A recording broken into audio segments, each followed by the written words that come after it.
This is Real Estate Today, the #1 real estate show in America. Brought to you by the National Association of Realtors and its Realtor members in your neighborhood. Welcome to Real Estate Today. Hi there, I'm Stephen Gasquet, and I'm so glad you're with us for our very special show, Secrets of the Pros, all about the strategies, tactics, and techniques real estate professionals use when they buy and sell their own properties. Today, top real estate pros will share their secrets with us about buying property, selling property, investing in property, and more. Secrets of the Pros is straight ahead. But first, let's go to the Real Estate Today newsroom with Bill Thompson. Hi, Bill. Hi, Stephen. The boom in home price growth continues unabated. According to the CoreLogic Home Price Index, prices nationwide were up 13% year over year in April. Chief economist Frank Notaf said in a CoreLogic-produced video, "We've seen this double-digit home price growth in our national price indices, and it varies so much geographically. Suburban markets tend to be really hot right now. Some of those inner-city urban core markets tend to have some weakness as well." But that 13% year-over-year number from CoreLogic pales next to the latest figure from Redfin. The company says the median home sale price has now reached a record $354,000, and that is a 24% increase from this time last year. The Biden administration is moving to close the racial wealth gap, and the president says housing is a key component in that effort. My administration has launched an aggressive effort to combat racial discrimination in housing. That includes everything from redlining to the cruel fact that a home owned by a black family is too often appraised at a lower value than a similar home owned by a white family. Mr. Biden's infrastructure plan also includes a tax credit to rehab homes for low and middle income buyers. America's home builders have been struggling to keep up with demand, but many have been forced to scale back because the cost of materials just keeps going up and up, especially lumber. National Association of Home Builders Chairman Chuck Falk said in an NAHB video, "While there remain some questions about the recently announced potential doubling of tariffs on Canadian lumber imports, I am certain that we can work with the administration to find a solution that promotes American prosperity without further exacerbating the lumber crisis." The NAHB has been lobbying hard in Washington in recent months for help in bringing those lumber prices back down again. Stephen, back to you. Thanks, Bill. And now, Secrets of the Pros, an entire program filled with top real estate professionals who reveal to us what they do when they buy and sell real estate themselves. And we're going to start with investing. Many people don't have a clue about how to invest, and many others believe they could never do it because they're not rich. But right now, a lifelong real estate investing expert will tell us how to get started, rich or not. Joining us now is Bill Brown, the past president of the National Association of Realtors. Bill has been in real estate for more than 40 years, and he's an investing expert in one of the hottest markets on the planet, the Bay Area of California, where Bill is the managing member and co-founder of Spring Hill Real Estate Investments. Bill, welcome to Real Estate Today. Steve, it's always good to be with you. Thank you. You're very welcome. I'm so glad you're here. So, Bill, you are a lifelong real estate investor who has not only represented clients in their investments, but you've also made investments of your own. So, if someone's listening to this right now and they would like to know how to get started, Bill, if you had never done it before, but you had the same knowledge base you have right now, what would be your first step in investing? Look for an area of growth and don't confine yourself necessarily to where you live. You know, a lot of people say, well, I live in San Francisco, so I'm just going to do San Francisco. I mean, you have to kind of have a wider range and look where growth is really occurring. But, you know, that's with the caveat that you'll be able to manage whatever you buy. If it's out of your city, if it's out of state, you have to have stable management in order to be successful. So, I mean, I think that's the first thing. Look where rents are accelerating. And then once you get past that point, you identify an area. I mean, we look at return. we have to be able to show ourselves and our investors, the benefits of owning an apartment building are going to provide a return that's better than having your money in the bank. And, if that happens, you're going to get capital appreciation as rents go up. So, I think those are the first two things. You can't just buy something to buy it and hope it goes up. You have to really analyze numbers of the building and then take it from there. So you are running the numbers at every step of the process. First of all, figuring out what the growth areas are. And then when you focus on that area, looking for an investment that will immediately start to generate profit. You don't want to wait a few years, right? You want that right off the bat. No, we can't do that, and we can't depend on profits when, you're not making any cash flow. You can't depend on the fact that, 5 years from now, your rents are going to be higher and someone's going to pay you more. You just can't do it. So, we almost protect ourselves by getting the cash flow in case capital appreciation does not occur. We're still getting a return. So, getting a return, getting a cash flow is the name of the game. Interesting. And so, Bill, if you have identified a growth area and you've identified a specific property in that area, what about the mortgage? How do you go about getting a mortgage for investment property as opposed to your primary residence? I don't want to say it's not easy, but it's a lot easier than getting a residential mortgage, especially after you've had one or two of the government-sponsored loans. They know you and they can streamline the process a little bit. Once again, after you run the numbers of the building, you look at your cap rate and then you try and get some positive leverage by getting an interest rate that's lower than your cap rate. You will get a cash flow. So financing is a very important part of the puzzle.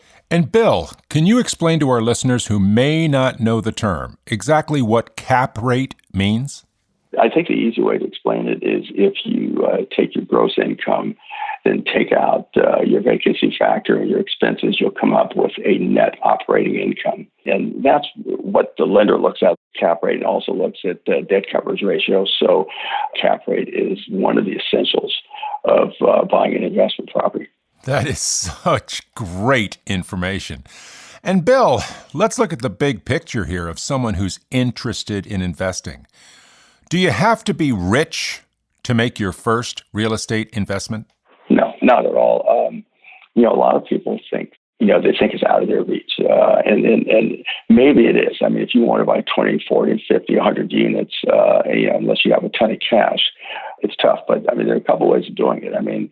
There's a way to build wealth through just buying a rental house. You buy the rental house, you make some money, and then you do a tax-deferred exchange into a fourplex.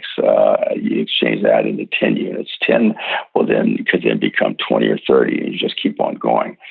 That's one way of doing it if you are on your own. Bill, let me ask you about the 1031 like-kind exchange, in which if you sell an investment property, you can put the entire profit towards your next investment. And while that is taxable income, the tax is deferred way down the line. So, Bill, tell us about that and how it can help our listeners grow a substantial real estate portfolio over the years. Yes, it's a big advantage. And we use that on almost every deal we do. Our first investment was a duplex, and we traded that up to where we are now. So, it's a very useful tool. And you are using your equity to trade up into another piece of property. And doing that, you are building your own personal wealth. But the other thing is you look at the benefits of doing a 1031 taxable exchange. We like to value add. So what we'll do is we'll trade, say, 60 units into 100. And then in that 100-unit building, when I say value add, we want to go in and improve the property. So when we do that, we're hiring people to do the upgrades, to go in and replace the carpet, replace the appliances, fix the kitchens and the bathrooms up. We're buying appliances. We're buying material to do the upgrades. And it's a bonus to the economy of whatever area we're investing in. Well, Bill, one other thing about the 1031 is that some people believe it's a tax break, and some people believe that only big corporations use the 1031. I wonder if you wouldn't mind busting up a couple of those myths. Oh, it's so false. I mean, you have a lot of mom and pops who, people that own 4, 8, 10 units who constantly do 1031 exchanges. And it's not just limited to big corporations. It's also people who own farms do 1031s. I mean, it's widely used throughout our industry. A lot of people call it a tax loophole too, which is even worse. I mean, it's a tax benefit that goes toward individual wealth creation. And don't forget that out here in California, we have transfer taxes. And every time a property is sold, a new one is bought. Cities with transfer taxes get income from doing the 1031s. And the ramifications of eliminating the 1031s are absolutely horrible. Well, that's something I wanted to finish up with. Many people are looking at the 1031 in Washington, and they're thinking it's a tax break for the rich. Let's either get rid of it or curtail it to a much smaller tax benefit. Bill, you've been around a long time and you've seen this before. Is the 1031 in trouble? Well, it's definitely on Biden's hit list, and for all the wrong reasons. I mean, I think it is, as you mentioned, I think it is viewed as a tax break for the rich. Now, when you consider where I live, California, which is atypical from the rest of the United States, I mean, I'm hearing they want to limit it to $500,000 to $1 million in California. That can literally be one rental house. And it's not a 200-unit apartment building. So, once again, you are hurting the little investor. I would just hate to see them take away the 1031 tax-deferred exchange. It's going to hurt young investors. It's going to hurt especially young minorities who are trying to build wealth because they're listening to your show, Steve, and they also read about buying investment properties. And owning real estate is truly one of the ways to get out of an economic rut if you could get your foot in the door and start investing. So, I mean, the issue is a lot deeper. As you said, the perception of tax break for the rich, this is something that will affect everybody. Absolutely. Well, Bill, here's hoping that the 1031 is not cut back so that investors big and small can keep moving forward. And also, Bill, thank you for sharing your great advice on how to become a real estate investor. I sure appreciate it. Stephen, thank you. You are so welcome. Bill Brown, the past president of the National Association of Realtors and the managing member and co-founder of Spring Hill Real Estate Investments in the Bay Area of California. Real Estate Today, where America's top producers talk real estate with you. As we continue now with our special show, Secrets of the Pros, let's tackle one of the most challenging parts of today's real estate market, buying property. Because in a market where there aren't enough homes for sale, and there are millions of buyers looking for houses all across America, it's tough. Competition, multiple offers, bidding wars. How do you win? Well, let's ask a real estate professional how he does it when he buys property for himself. Joining us now is Bill Lublin, Realtor and CEO of Century 21 Advantage Gold in the Philadelphia area, the biggest Century 21 firm in Pennsylvania. Bill has over 25 years in the business, and he's also a technology pro who created the ePro course at the National Association of Realtors. Bill, welcome to Real Estate Today. Thanks, Stephen. It's always a pleasure to be here. We are delighted you're here. So, Bill, it's a tough market for buyers with multiple offers, with bidding wars, with intense competition. So, if you were buying a personal residence, either your primary home or a second home, what would Bill Lublin do that most other people might not even think about? I would not get panicked by the media, be thoughtful about my options. I would remember the things that are important to me. I would be flexible about things that I could not change. And I would be patient with the process and not take risks that are unreasonable. Is that a lot? That is a lot. But one thing you said just now that's really, really important is having that sense of perspective, not panicking, not getting out there and making a decision you might regret later. Absolutely. One of the problems that buyers sometimes run into is they think that if they don't get that one house, they're never going to find the home they like and be happy and raise their children. And the truth is that, houses are buildings, homes are what we build with our family. And when a builder builds a development and they build hundreds of homes, the fact that there's one home in that development that you like doesn't mean that there's not another that you can find, or that there's not another home with a similar location that might be even better for you. And we also become focused on wanting to win when we're in a competitive situation. So you just have to be careful to know what your parameters are financially, emotionally, and in terms of the risk that you take. That is great perspective. And so, Bill, if in fact a buyer does adjust their way of thinking, they're patient, with all that being in place, what about the actual offer? What would you do when you submit an offer for a home you really want? I would ask for the things that I have to have and not worry about the things that I want or I wish for, right? There are needs, wants, and wishes. So I would be careful of that. And I would try not to take risks that are unacceptable. Buying a home without an inspection may be okay, but you want to be careful.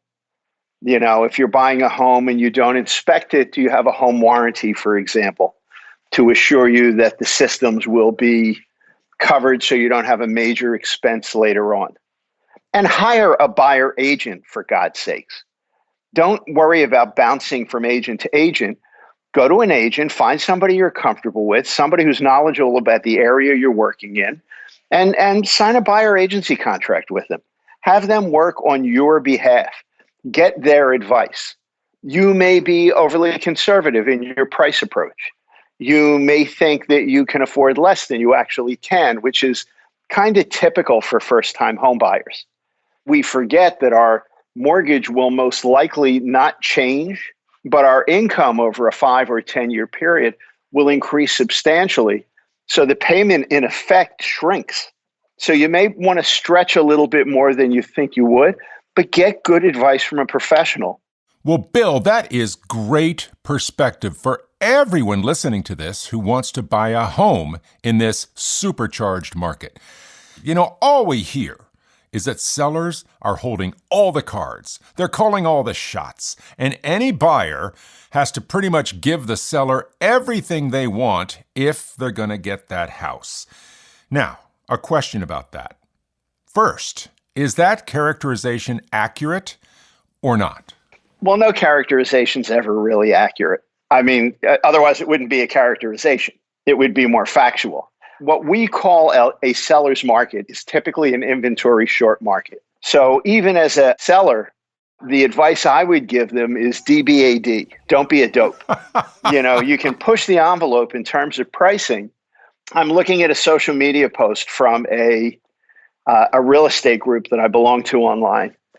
And there's an agent that has a photo of a property and the price and information on it, and says, does anybody know why this hasn't sold? And the home was priced $100,000 over homes in the area.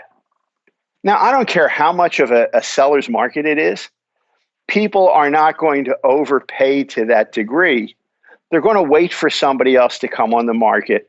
Now, I'm not saying if the last home that sold was 3.25, that you might not be able to ask 330, 340, 350 if you have more in the home, if you have features the other one did not, even if you're 4 or 5% more and there's a very large demand and a great deal of interest.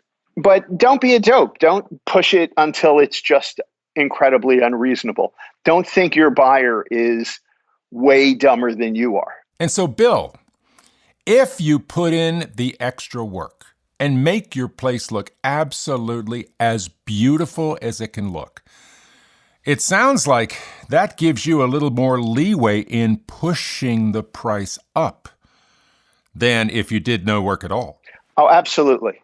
There is no question of that. You get the benefit of creating competition for people. The place looks good when the photos are being taken. Again, you're trying to get the other people excited. And if they know they're competing with other people, then that's going to work to your advantage as well. Well, Bill, I've got to tell you, I really appreciate your knowledge, your experience, your perspective, and your approaches to buying and selling real estate yourself in such a crazy market. Thank you for sharing all of that with us today. Thank you so much for having me, Stephen. It's always a pleasure. You are so welcome. Bill Lublin, Realtor and CEO of Century 21 Advantage Gold in the Philadelphia area, the biggest Century 21 firm in Pennsylvania. And now, it's time for a special segment here on Real Estate Today, Hot or Not. Home design elements are more important now than ever, as we all appreciate our homes so much. And Hot or Not is here to help, connecting you with the trends that will help make your home a dream home in today's world. Joining us now with Hot or Not is Melissa Dittman-Tracy, author of Realtor Magazine's popular Styled, Staged, and Sold blog.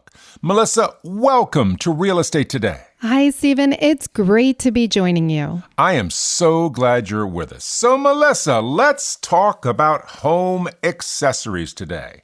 You know, I always liked antiques because they make me feel so young. But here's a question about that. Antiques all over your house as accessories. Hot or not? This is hot. Search trends for antique markets have jumped nearly 130% in the past year alone. Besides dressing up end tables and bookshelves, antiques are also even being used to make for more interesting and conversational-worthy Zoom and video conference backdrops. Home & Gardens recently highlighted some antiques that are seeing the biggest increase in demand lately, including marble and travertine tables, drink trolleys, and vintage glassware like Art Deco crystal or cocktail glasses from the 1970s. Wow, Melissa, that sounds so good. And another way to dress up your house, artwork. Now, a question about that. Is there a proper height for displaying pictures on your walls? Hanging artwork above eye level and closer to the ceiling, for instance, so it's prominently on display. Hot or not? This is not. A lot of people are hanging their artwork all wrong. Artwork should be hung at standing eye level. A general rule of thumb from designers is 57 inches from the floor. Remember that number, 57. 57 inches refers to the floor to the bottom of the artwork. By following that rule, it'll also help create balance in your home because designers say all your art will share a similar visual midline. Be sure to remember that number, 57. 57 inches. 57 inches. I'm trying to memorize it. Oh, Melissa, that's so great. And I really appreciate you joining us on the show today because you help make our homes more beautiful. Thank you, Melissa. Thank you, Stephen. And for more home design inspiration, be sure to visit me on Instagram or Twitter at Housing Muse. Real Estate Today, because you love real estate. And now, let's talk about the money. Getting a mortgage with not only a super low interest rate, but also with the best terms out there. For that, let's turn to a mortgage expert and see what he would do if he were applying for a home loan in today's market. Joining us now is Keith Gumbinger, Vice President at HSH.com, the nation's leading source of consumer mortgage and finance information. Keith, welcome to Real Estate Today. It's good to be here, Stephen. We are delighted you're here. So, Keith, as a mortgage expert, when you go to get a home loan, what would you do that many people wouldn't even think about? Well, when you get out into the marketplace today, you have to make some choices. We talk about things like, shopping amongst lenders in your marketplace and talking to your realtor or sales associate about what lenders are available and that they work with.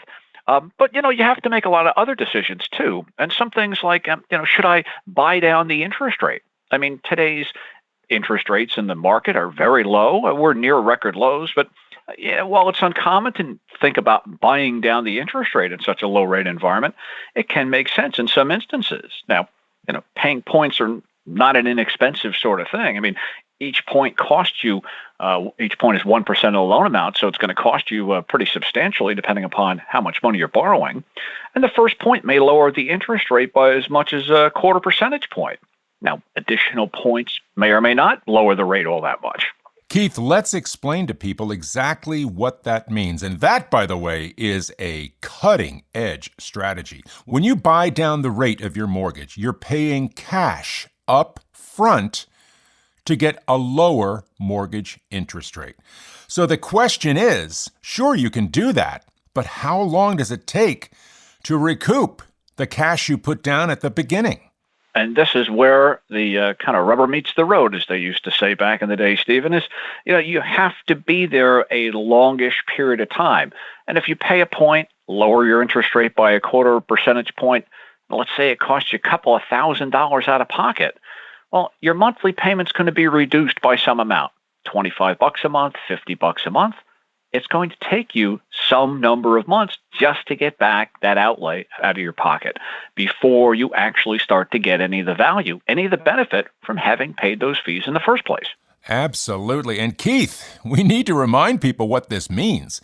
If they come up with a hefty amount of cash to buy down the rate, forget 3%, they might get a fixed rate mortgage closer to 2%.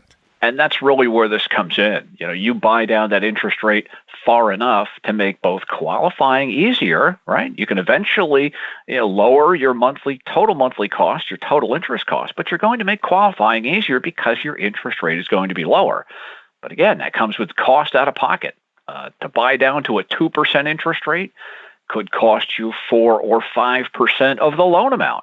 Well, Keith, we have certainly covered a lot of ground today, and hopefully we're providing our listeners with information they didn't know, information they need in today's market. And I really want to thank you for joining us on the show. It's been my pleasure. Ours too. Keith Gumbinger, Vice President at HSH.com, the nation's leading source of consumer mortgage and finance information. Real Estate Today, filling your toolbox with real estate information every week. As we continue now with our special show, Secrets of the Pros, a question. Have you ever wondered why one house on the block sold nearly overnight and for a great price, while another house that looked pretty much the same just sat there with no offers? And when it did eventually sell, it sold for much less than the other place. Well, the answer might have been the first place was professionally staged. Research shows that a staged home sells faster and for more money than a home that has not been staged. So let's talk about home staging and what it might mean to your sale. Joining us now is Shel Broadnax, founder and CEO of the Real Estate Staging Association, a trade organization devoted to professional real estate stagers. Shel is an author and frequent speaker on home staging and marketing topics. Shel, welcome to Real Estate Today. Thank you for having me, Stephen. I'm so excited to be here. I am so glad you're here. Now, question number one, if you were talking to someone and they had never heard of staging, and they were not a marketing expert, and they were not a real estate expert, and they said to you, what is staging and what does it do for me if I'm selling? What would you tell them? Great question. Well, staging is really the preparation of residential and even commercial property for sale. The primary objective of it is it's not about decorating, but it's bringing the property up to a level that is going to appeal to that buyer and to get the highest price possible. It's going to sell quicker In a stale market, it's going to sell a lot faster than anything else will, or actually get an offer when nothing else does. And then again, in a hot market, you're likely to get multiple offers and sell for over list price. Imagine your neighborhood being the shelf at a store. You've got all the other products or all the other homes that are on the market, and that's what you're competing with. So you need to make sure that your home looks better than anything else that's on the proverbial shelf of your neighborhood. So when you walk into a home that's going to be put on the market, and you walk through the place, what do you do? What do you look for? And what do you tell your clients about what needs to be done? If the homeowners are going to live in the home and the stager is going to use primarily what the homeowner has, they're going to look just to reduce everything down so there's less visual stimuli, and then replace it with items that are visually stimulating and that warms their soul.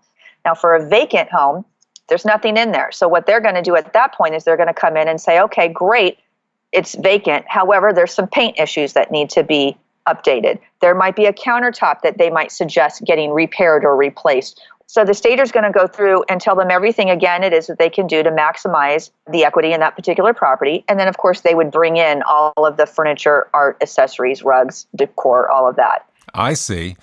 So, Shell, we all know that staging is not free, that the cost of the job depends on how big the job is. But in general, does investing in staging come back to a seller at the closing table? I will actually challenge that statement that staging is not free, because much of the time it will be free. Here's why. If you invest, and I'm just going to use round numbers for the purpose of this example. If you invest $4,000 in staging a home and it sells for $30,000 over list price, it was free, wasn't it? You got your money back and then some. So that investment that you're making can absolutely come back to you, and it comes back to you in many different ways. Number one, if the market is super slow and nothing is moving, a staged home is going to sell faster and get offers while the other ones sit on the market. Now, if it's a hotter market and things are selling in a staged property, you're likely to get multiple offers, and you get to choose from all those multiple offers, and you can even have bidding wars. So you can sell for a lot of money over list price in a lot of different markets. Well, Shell, as a real estate staging professional, I really appreciate you being on the show and telling us all about how staging can have such a positive impact on your sale. Thank you. Thank you for having me. It was lovely to be here. You are so welcome. Shell Broadnax, founder and CEO of the Real Estate Staging Association, a trade organization devoted to professional real estate stagers. Coming up next week on Real Estate Today, the summer market. That's right, summer's just about to begin. So we'll talk to experts about what you can expect if you're planning to buy or sell property in the next 3 months. Will sellers still hold all the cards? Will buyers face bidding wars? Will mortgage interest rates stay super low? Information you need right now as the summer market begins.